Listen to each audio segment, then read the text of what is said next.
Mesdames et messieurs, bonsoir. Ce soir, nous allons découvrir le visage de l'un de nos candidats à la fonction de président de la République. Comme vous le savez, les déboires de nos hommes politiques ont conduit à la création de la 6e République avec un président élu par tirage au sort. C'est donc monsieur Auguste Pigeonneau qui nous accueille ce soir dans son exploitation agricole.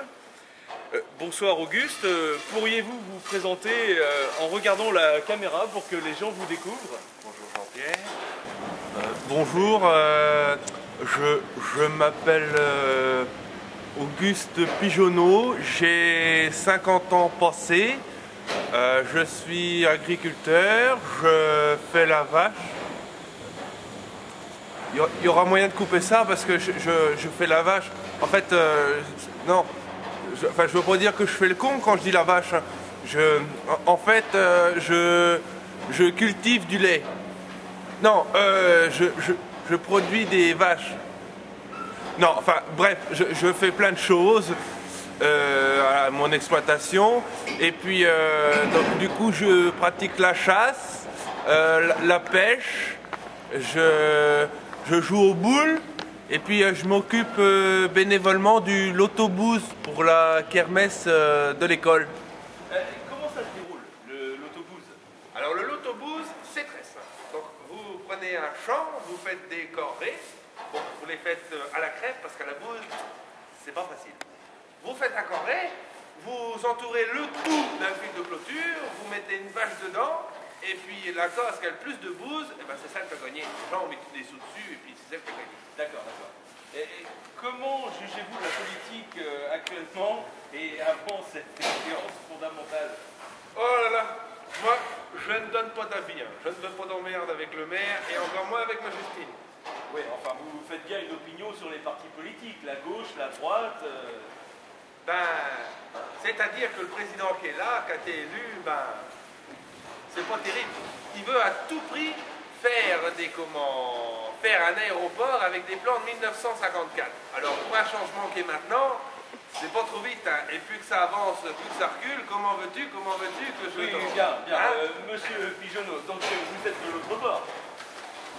Bah ça c'est pas terrible non plus, hein, non, parce qu'il y a l'autre là, comment il s'appelle, le Sarko 2 là, Copé, voilà, Copé. Ben, c'est lui qui a gagné, mais c'est pas sûr. Et puis il y a l'autre là d'en face, là, comment c'est son nom déjà, lui? François Fillon. Oui, c'est ça. Ben le Fion, il a dit qu'il en avait plein le cul. Et puis comme Copé veut pas se retirer, ben, tu m'étonnes que le parti est dans la merde, quoi, hein. Et puis nous, c'était plus simple, nous, avant.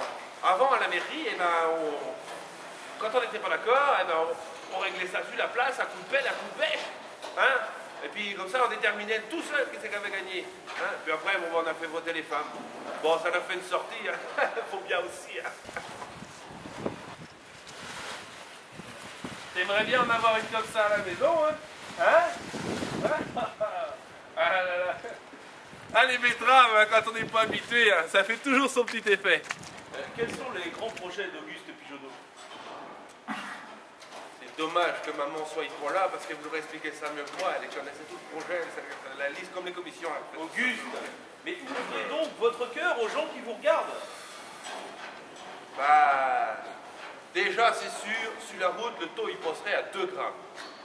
Parce que, hein, moi quand je me lève, je déjeune pas. Mais à 9 h, eh ben, je bois un verre de vin, 2 verres de rouge, un café et une goutte.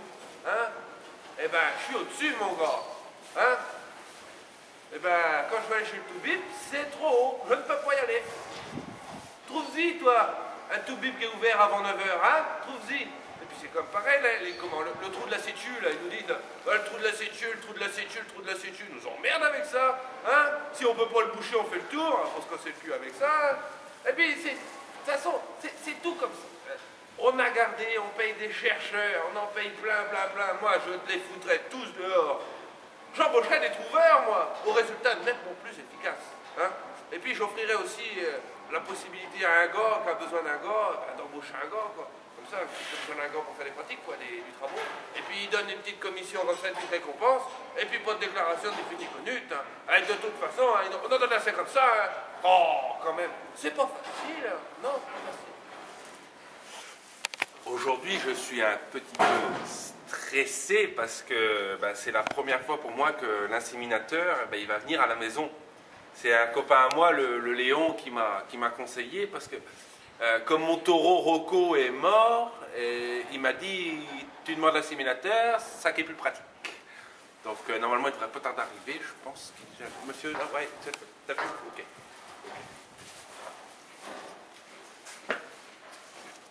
Bonjour Auguste, je suis l'inséminateur, comment allez-vous? Ça va. On peut aller, hein, comme on dit chez nous. Elle est où la vache que je dois inséminer? Ah, la vache c'est Châtaigne. Alors elle est juste là, vous allez bien la voir. Vous voyez bien, de toute façon c'est celle qui s'approche le plus. Vous avez qu'à revenir, vous allez voir, elle s'approcher tout de suite. Alors j'ai fait comme que le Léon qui m'a dit.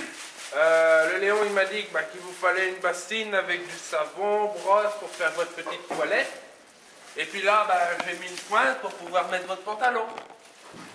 Une pointe, mon pantalon, mais qu'est-ce que... C'est pas comme ça que je pratique d'habitude, moi, mais ça peut pas le faire, ça. On va pas se comprendre, là.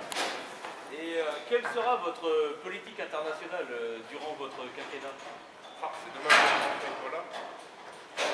Déjà, je ferai en sorte que l'Europe arrête de stresser le monde avec des normes, des taxes, des impositions et tout ça. Tout ça pour accueillir à bras ouverts, je sais pas qui, là, le Boukistan, là, ou je ne sais où, là.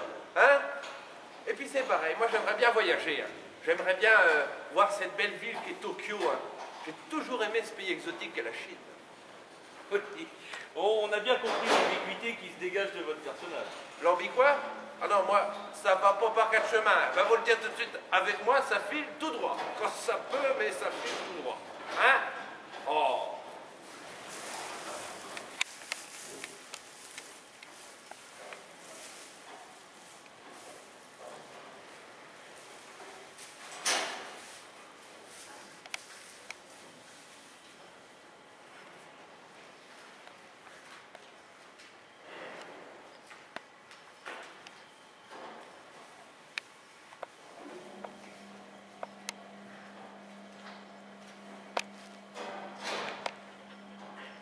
Bon, nous sommes très heureux de vous avoir rencontré, monsieur Auguste Pigeonneau.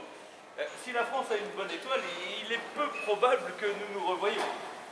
Nous avons bien compris que vous êtes un écorché vif. Ouais, je suis un peu un cabossé de la vie. Hein. Non, moi, des fois, je vois chez moi, des fois, je me perds tout seul comme ça. Hein, je suis complètement... Bon, nous allons nous quitter. C'était bien les gars là, finalement, hein, c'était bien. On a bien fait là le truc. Non, hein, ça va, c'est bon là? Ouais, si, bon. Si vous souhaitez connaître le dénouement de cette élection pour le moins étrange, nous vous invitons à venir voir la troupe de théâtre Départ en classe qui jouera la pièce le 26 et 27 janvier 2013 à la salle des fêtes d'Héréac dans les Côtes d'Armor, donc le 22 comme indiqué ici. Je vous souhaite donc à tous une excellente soirée et à bientôt.